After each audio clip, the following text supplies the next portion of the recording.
Bonjour, bonjour, j'espère que vous allez bien. Aujourd'hui on se retrouve pour une nouvelle vidéo. Et comme vous avez pu le voir dans le titre, on va faire une petite pile à lire des familles. Ça fait longtemps que j'en ai pas fait sur ma chaîne. Et moi en plus je suis le genre de personne qui ne respecte pas les piles à lire qu'elle se met.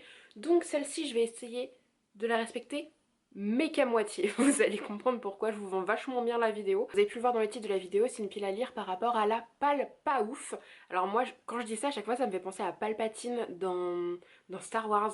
Je sais pas, Pal pas ouf, Palpatine, il y a un truc, bref, on s'en fout. Le sous-titre de ce challenge, c'est le challenge qui vide ta palle, et c'est un challenge qui a été mis en place par 5 bookstagrammeurs, bookstagrammeuses qui avaient déjà fait le challenge pas ouf en fin d'année dernière. Malheureusement, je l'avais suivi d'assez loin au vu de la période à laquelle c'était, mais c'était quelque chose d'incroyable. Et là, ils reviennent avec leur compte Instagram que je vous mets en barre d'infos, et ils reviennent avec un challenge de malade mental pour le mois de février, et j'ai décidé d'en faire la vidéo aujourd'hui puisque je vais vous présenter la pile à lire de ce challenge. Challenge, c'est quoi? C'est très simple, il permet de vider la palle comme son nom l'indique. Je vous l'ai dit, la team pas ouf est composée de 5 personnes et en fait il y a 5 menus dans ce challenge, un menu par personne, et chacun s'est donné une thématique principale. Et en fait ces menus sont subdivisés en 4 vu qu'il y a 4 semaines au mois de février. Donc il y aura une thématique par semaine par menu, donc ça fait 4 thématiques au tout dans un menu d'une personne, et ce qui fait que ça peut construire une pile à livres vraiment sympathique.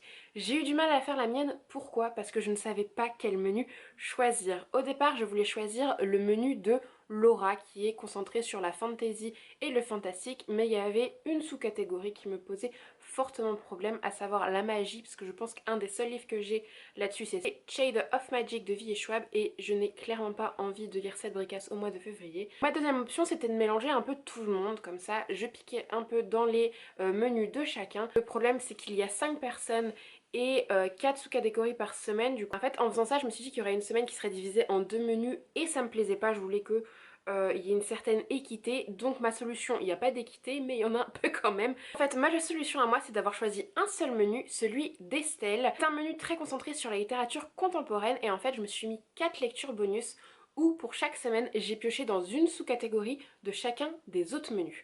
Donc j'ai commencé par vous présenter mon menu principal, donc celui d'Estelle, et après que je vous ai présenté mes 4 lectures de mon menu principal, je vous présenterai mes lectures bonus. Donc pour le menu d'Estelle, il est concentré sur la littérature contemporaine, et pour la première semaine de ce menu, il faut lire un livre de littérature française, et moi j'ai choisi L'algorithme du cœur de Jean-Gabriel Cos, publié aux éditions Flammarion. J'adore la couverture avec tout ce qui brille et tout, je le trouve super joli. J'avais déjà lu un livre de cet auteur qui s'appelait Les crayons de couleur, que j'avais énormément apprécié, et celui-ci m'intrigue d'autant plus parce que c'est un contemporain sur le fait que l'intelligence artificielle va peut-être un petit peu plus vite que prévu, et nous avons une jeune femme qui va essayer de comprendre tout ça, et ça a l'air super intriguant. J'avais adoré la plume de l'auteur dans Les crayons de couleur, il y avait eu un petit plot twist qui avait changé toute l'histoire, et là je pense m'attendre à peu près à la même chose en termes de schéma, mais pas du tout d'histoire, hein, juste le petit plot twist où on comprend rien. Et du coup j'ai très hâte de le lire. C'est un livre assez court, les chapitres sont courts aussi, donc je pense que ça doit se lire vite, et j'ai très hâte de le sortir de ma palle. La deuxième semaine d'Estelle, on se concentre sur la littérature jeunesse, donc toujours dans le contemporain qui est la thématique de base, et j'ai choisi de sortir un livre qui est arrivé cette année dans ma palle, donc ça fait pas si longtemps que ça qu'il est là, il est arrivé entre les deux confinements. C'est pas ma faute de Samantha Bailly et Anne-Fleur Multon, publié chez Pocket Jeunesse. Un des livres pendant le premier confinement que j'avais très envie de me procurer. Je me rapporte un peu aux réseaux sociaux, l'anonymat, ce genre de choses, le harcèlement potentiellement sur les réseaux sociaux, et c'est un livre qui me tentait énormément. Donc je trouve que en contemporain littérature jeunesse, ça peut être tout à fait parfait pour ma deuxième semaine de février. La troisième semaine de février, c'est du feel good, et je suis pas sûre que dans l'appellation même du livre que je vais vous présenter, ce soit réellement un feel good. C'est un livre qui est vendu comme une romance, sauf que j'entends tellement de positivité sur ce livre qu'il a l'air de faire du bien à tout le monde, et du coup c'est pour ça que je l'ai choisi pour la catégorie feel good. Et c'est une autrice que j'ai dans ma palle depuis tellement longtemps, tout le monde l'adore, tout le monde adore tous ses livres. À chaque fois que je vois une chronique sur un de ses livres, je veux sortir ce livre de ma palle. Et potentiellement, février, c'est le moment. Et c'est donc Viens on s'aime de Morgane Moncomble, publié chez Hugo, ici au format poche. Une romance entre deux meilleurs amis à Paris, me semble-t-il. Et du coup, on va bien voir ce que ça donne, mais ça fait ultra longtemps que je veux lire ce livre, du coup j'ai trop hâte. Enfin, pour la dernière semaine de février, Estelle souhaite qu'on livre un livre contemporain de littérature étrangère. J'ai choisi un livre qui a dû tomber dans ma palle en même temps que C'est pas ma faute de Samantha Bailly et Anne-Fleur Multon. C'est Vox de Christina Dalcher, publié chez Pocket. C'est un livre qui me tentait énormément à sa sortie, mais je vais pas vous le cacher, le format poche coûtait une blinde pour du roman en texte noir sans mise en page particulière. Donc j'ai attendu qu'il sorte en poche. J'ai su qu'il était sorti en poche soit pendant le confinement, le premier, juste avant, juste après, mais en tout cas je l'ai acquis juste après le premier confinement. Et j'ai donné envie à Amrita de le lire, elle l'a lu avant moi, elle l'a beaucoup aimé et du coup maintenant c'est elle qui m'a donné envie de le lire, donc j'ai très hâte de le lire. J'ai envie de le lire depuis que je l'ai, je devais le lire cet été, je ne l'ai pas fait et j'espère que février sera son mois. Ces 4 livres, ce seraient mes lectures principales de ce challenge. Et comme je voulais un peu piocher un peu chez tout le monde pour ce challenge et ne mettre personne de côté dans la team pas ouf, j'ai décidé d'ajouter un livre par semaine et là j'ai été piocher dans les menus de chacun. D'Estelle évidemment. Du coup pour la première semaine je suis allée dans le menu de Johan qui propose de lire du thriller, du roman policier, tout ça, et la thématique de la première semaine c'est du domestique ou du psychologique. Et moi ce menu m'intéresse particulièrement parce que ça fait très longtemps que j'ai pas lu de polar et j'ai très envie d'en relire. J'hésitais entre deux et il y en a un qui rentre parfaitement dans cette catégorie, c'est Sister de Michel Adams, publié chez Brajlon.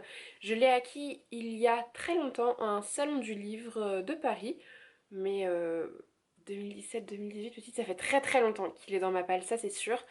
Et c'est un polar entre deux sœurs, deux vies séparées, une seule famille, un terrible secret. Ça c'est la phrase d'accroche. C'est le genre de polar que j'adore, mais j'en ai lu il y a très longtemps. Donc j'espère qu'il sera lu. De toute façon s'il n'est pas lu en février, franchement il devrait pas tarder non plus parce que j'ai très envie de le lire. C'est écrit très gros, donc j'espère que je vais le sortir de ma palle. La deuxième semaine, je suis allée dans la pile à lire de Justine. C'est Juju sur le template, mais je crois que son vrai prénom entier c'est Justine, qui nous propose de lire de la romance, de la new romance. Et pour sa deuxième semaine, elle voudrait un triangle amoureux. Cette catégorie m'intéresse tout particulièrement parce que ça va me permettre de continuer une saga que j'ai entamée il y a maintenant plusieurs mois, voire l'année dernière, voire l'année d'avant, je ne sais plus. Et j'aimerais lire le tome 2 de D-Dimension I Love You, donc D-Dimension I Need You. Et dans ce tome 2, si j'ai bien compris, au vu de la quatrième de couverture, il y a clairement un triangle amoureux. Donc, je pense que ça rentre dans cette catégorie. Et en plus, ça me fait avancer dans une de mes sagas. Et ça, c'est plutôt cool. La troisième semaine, je suis allée piocher dans le menu de Laura. Et comme je vous le disais en début de vidéo, elle était plutôt sur l'univers SSFFF en fantasy fantastique. Et pour la troisième semaine, elle veut qu'on lise des dystopies. Et pareil encore.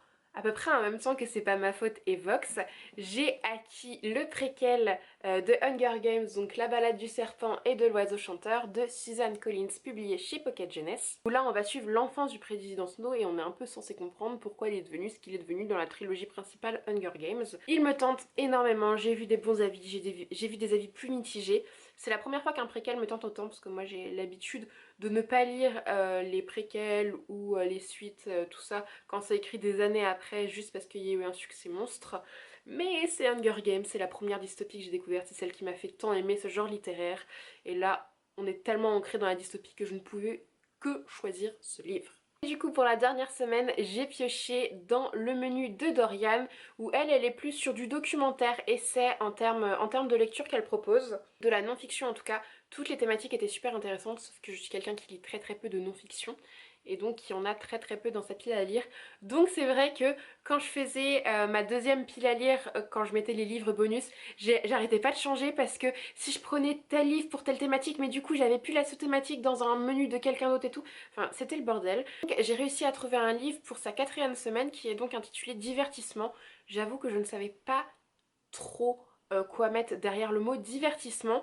Donc j'ai pris le livre de Léna Situation, toujours plus, publié chez Robert Laffont, parce que c'est plein de positivité, c'est hyper... je pense que c'est un livre très cocooning qui nous aide à aller bien, et je me suis dit que divertissement, l'aide à aller bien, ça matchait bien ensemble, et du coup c'est lui que j'ai mis dans ma palle. J'ai envie de le lire depuis que je l'ai acheté. La mise en page est absolument canonissime, Léna Situation devient... quelqu'un d'assez exceptionnel sur les réseaux. Elle a eu une année 2020 assez folle je pense et 2021 commence aussi très bien pour elle en termes de projet et en plus mon bonnet il match trop bien avec le livre, vous trouvez pas?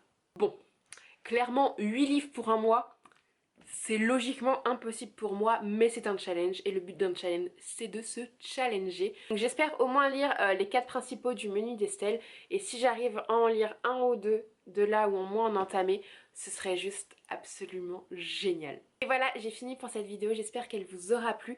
Je vous mets le lien du compte Instagram de la team Pas Ouf parce que franchement ce qu'ils font c'est absolument génialissime. En plus ils ont une charte graphique vraiment trop cool, c'est une entente entre eux, enfin c'est une vraie amitié qu'ils ont concrétisée aussi à travers ce compte et c'est juste trop beau à voir et être témoin de ça, j'aime trop, j'adore. N'hésitez pas à me dire si vous participez à ce challenge, n'hésitez pas à mettre votre petite pile à lire en commentaire, à me dire quel menu vous avez choisi, tout ça tout ça. Si ça vous intéresse, et d'ailleurs n'hésitez pas à me le dire en commentaire, je vais peut-être essayer de vlogger ce challenge de la palle pas ouf. Enfin, je pense vraiment à Star Wars, c'est ouf hein. Et je pourrais essayer de vous vlogger ça, donc je vais pas faire un vlog de 40 minutes parce que j'ai du mal avec les vidéos longues, mais de temps en temps vous filmez un peu ça, vous filmez tiens j'en suis là, tout ça tout ça. Peut-être que début mars ce serait cool avec à la fin mon avis final sur ces livres ou pas, ou sinon si vous voulez juste un petit bilan lecture de ce mois, n'hésitez pas à me dire tout ça en commentaire. Si vous voulez me suivre sur les autres réseaux sociaux, tous les liens se trouvent en barre d'infos, et sur ce je vous dis à la semaine prochaine pour une nouvelle vidéo et je vous fais plein de bisous.